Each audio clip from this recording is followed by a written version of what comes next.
Hi అండి, welcome back to Rakshita tailoring. నేను ఈరోజు అయితే నెక్ ప్యాచ్ వర్క్ అయితే చూపిస్తానండి. ముందుగా మనం కట్ చేసిన నెక్ పీస్ అయితే ఈ విధంగా వేసుకోవాలి. అడుగునైతే బక్రం పీస్ 15 ఇంచెస్ లెంత్ ఉండేలాగున 8 ఇంచెస్ వెడల్పు ఉండేలాగున 2 ఫోల్డ్స్ మీద అయితే ఒక బక్రం పీస్ తీసుకుని ఈ విధంగా నెక్ అయితే వేసి ఈ విధంగా డ్రా చేయాలండి. డ్రా చేసిన తర్వాత మనకి 2.5 ఇంచెస్కి అయితే మార్కింగ్ పెట్టుకుని కర్వ్ షేప్స్ అయితే ఇచ్చుకోవాలి. మనకి రౌండ్స్ కింద కర్వ్స్ వస్తాయి కదా, అలా 3 స్టెప్స్లో మనం కర్వ్ షేప్ అయితే డ్రా చేసుకోవాలండి. ఏ మోడల్ డిజైన్ అయినా సరే ఈ విధంగా నెక్ వేసుకుని డ్రా చేయాలి.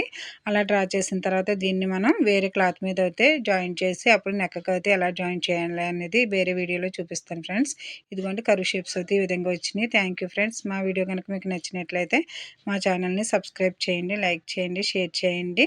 ఇంకొక టిప్స్ అండ్ ట్రిక్స్తో మీకు మంచి మంచి వీడియోస్ అయితే నేను అప్లోడ్ చేస్తాను. ఇదిగోండి ఫ్రెండ్స్, కట్ చేసిన తర్వాత ఈ విధంగా అయితే మనకు వచ్చింది. చూడండి ఫ్రెండ్స్, థ్యాంక్ యూ.